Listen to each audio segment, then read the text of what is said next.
Hello and welcome to another video from the greatest trout on YouTube, and it is my weekly Premier League roundup for the 11th game of the season for all the clubs this weekend in was a relatively routine weekend, I would say. You know, Chelsea losing again, Man City were able to win, United being once again terrible in front of goal, and big worries for Sunderland, Bournemouth and Norwich at the bottom especially, and potentially Villa with the well, not really the controversy, but the chaos surrounding their new manager, and Remy Garde, I think it is, coming in. I have no idea how to pronounce his name. All I know is that he managed Leon, and he's probably going to fail.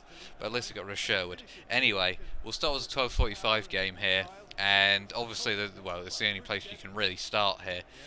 Chelsea versus Liverpool, the match on the screen, and well, this looked like it was going to be a pretty poor game. I was expecting it to be a pretty poor game, to be honest. I was expecting it to be maybe a 0-0 draw even, because neither side have really impressed this season. But in the end, it was Liverpool who looked very good in this game, despite having no main striker for for more than half the game, actually probably for 2/3 of the game. Was Benteke coming on later in the game, but really Chelsea took a surprising lead with Ramirez scoring, but apart from that, Liverpool were really quite dominant. They really found their flow sort of midway through the first half, if I remember correctly.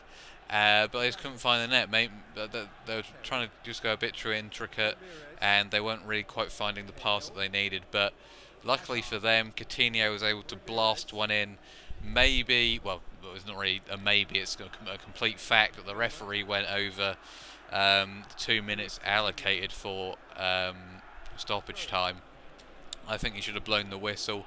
I think Clattenburg got a lot wrong in this game, to be frankly honest. I mean, Lucas probably should have been sent off for 2 yellows. I can see why Mourinho was complaining about that, but then really Klopp had as much right to complain about Costa's kick out at Skirtle, because that was probably a red card in my book as well.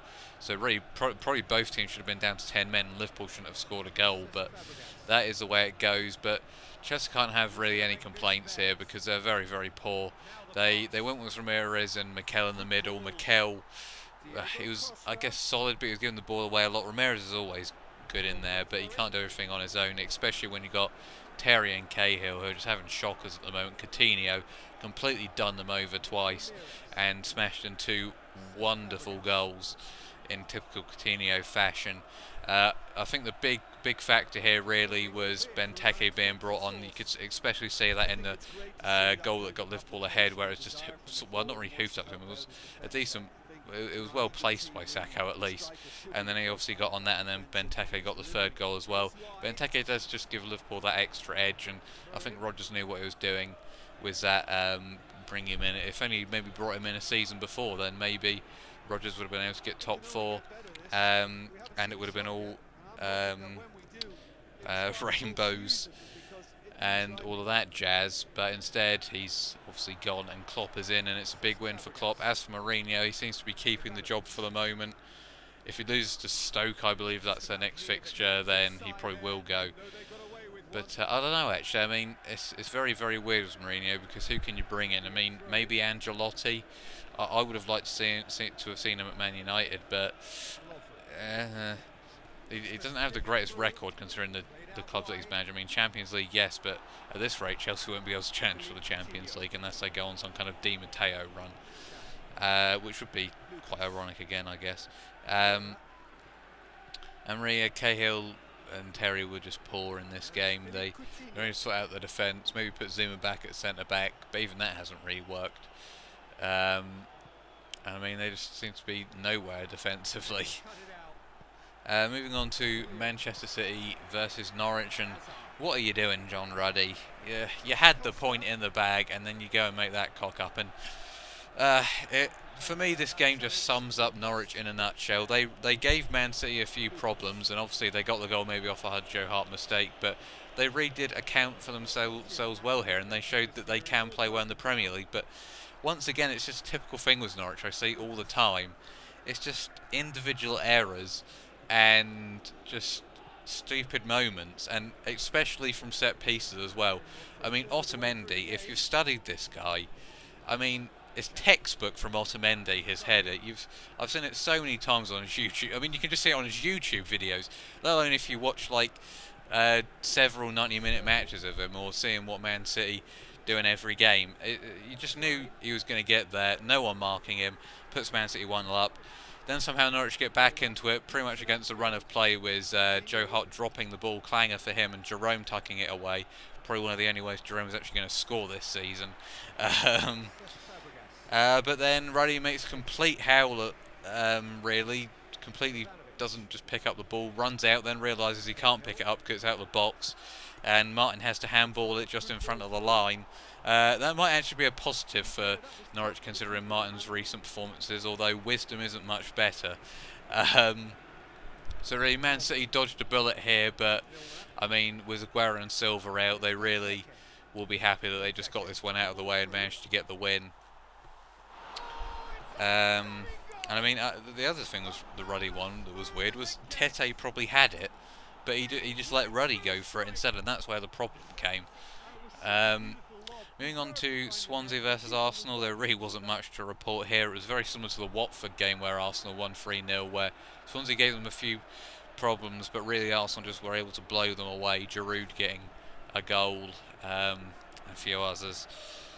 Although Gomes really should have scored at 0-0. Fantastic ball, free ball from Shelvey in the first half, and he really should have tucked it away, but that's my criticism of Gomes. He is quite good. I mean, he can be offside a lot, but he is quite good at getting in the right position, but when he's one-on-one with the goalkeeper, he is pretty horrendous a lot of the time. And sometimes goes down a bit too easily if he's cocked something up, which is what happens a lot of the time. And also you had the Koscielny moment as well, where pretty much all the Swansea players stopped, which is a bit of a weird moment really, because I couldn't really see what Fabianski was really complaining about. I mean, there was barely any contact with Koscielny, and all the Swansea players just stopped. I mean, I think it was Key that stopped on the line. I mean, again, that's textbook. You're not supposed to stop when the whistle hasn't gone. I mean, anybody will tell you that. Unbelievable from Swansea, and they need to get their act together a bit, because they have been quite poor since the start of the season, and that game against Norwich is going to be a big one coming up this weekend. Moving on to West Brom versus Leicester, and Leicester once again win here. West Brom leaking goals unsurprisingly, or surprisingly even. Rondon scores again. I really do think Rondon and Berahino will be the two to keep West Brom up. Maybe Rondon more than Berahino, although Rondon will miss a lot this season. So, you know, they just have enough quality up front at least. I mean, they don't have the greatest midfielders, but their defence is enough, and that'll do for them really. But really, this was the Vardy and Albrighton show. I mean, West Brom looked like they were going to maybe guide us out to a 1-0, but Leicester got back into it. Fantastic cross by Albrighton. He is one of the most underrated players, I think, in the Premier League, Mark Albrighton, because he just delivers fantastic crosses for people, and he can finish himself as well. He is really underrated, and he just found a peach of a ball to Mahrez, and then Mahrez scored a second as well. And then, of course, Vardy got his 8th goal in 8 games. And really, he is just the perfect striker at the moment. He's just got that confidence. Don't know if I'll take him to the Euros, because he might... Well, I would take him to the Euros, but I don't think I'll play him constantly like some people are playing, or saying even. Just because I don't know if he can replicate it for England in that kind of environment. But that might be a bit controversial. But it's better than Rooney, to be frankly honest. But he's creeping up to that Van Nistelrooy record, which would be a very big achievement considering Van Nistelrooy's all the records that he broke and just how good a striker he was. Because Vardy, I mean, yes, he's got in the right position quite a lot of times, but a lot of his goals seem to just be very on the last man and sort of just getting that perfect pass and then just slipping it past keeper. He's very good in the sort of one-on-one, cool, calm and collected situations. Maybe that's what England need as well. Moving on to Watford versus West Ham, and Watford once again marching on here, and as I said, I thought they'd do the best out of the promoted teams, and that seems to be happening at the moment. Bournemouth struggling Norwich not doing great either, but Watford have really been firing on all cylinders recently, beating Stoke, and now they beat West Ham. Two tough teams to beat, and they've done it. They've beaten both of them. I mean, I don't know what Carroll was doing for the first goal, though. I don't know what the hell he was doing. Just boot the bloody ball away, man. And that is the last couple of weeks have really shown the two sides of Andy Carroll, where he can be a fantastic player for you going forward, but sometimes he'll make stupid mistakes. And a lot of that is on the injury table as well, although sometimes you could argue that's not his fault, but then you could argue that it is as well, considering the amount of maybe he doesn't put in as much in terms of fitness. Ake did a solid job though, finding the ball across to Agallo, who is once again screwing me over on fantasy football. Deeney, I keep hearing it every single week, that Deeney, oh yes, he's the biggest contributor to the team, he's helping this team go along. Well, why can't he bloody score then to help my fantasy football score? It is ridiculous. And Tompkins was pretty poor as well. I can't even remember where I wrote that. He gave the ball away, I think, or something, for the second goal.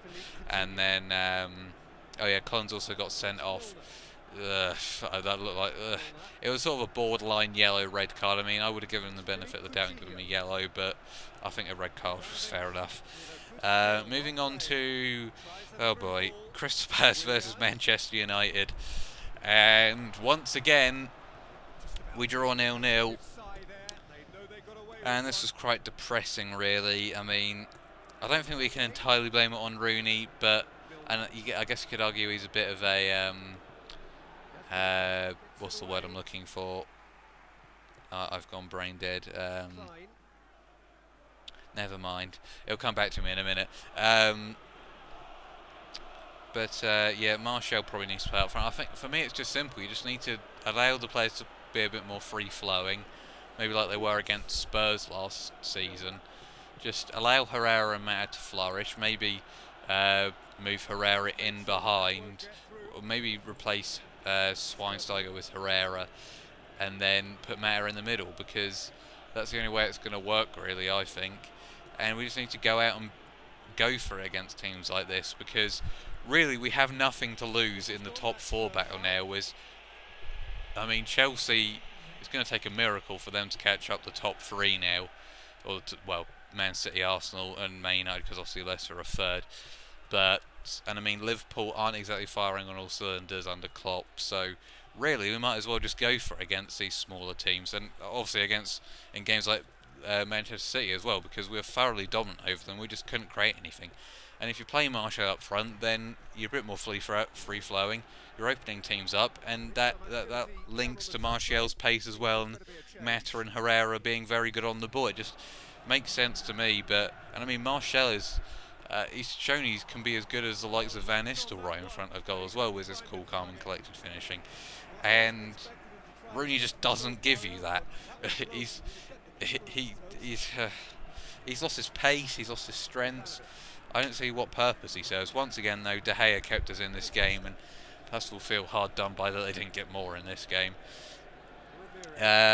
Speaking of goalkeepers, Jack Butland somehow managed to keep Stoke in the game against Newcastle, earning them a 0-0 draw. Better from Newcastle, though. Promising signs, I guess. But it is a bit worrying for them that really they should have had 6 points in the last 2 games, and they've only picked up 1. And they're going to have much harder games and much harder periods.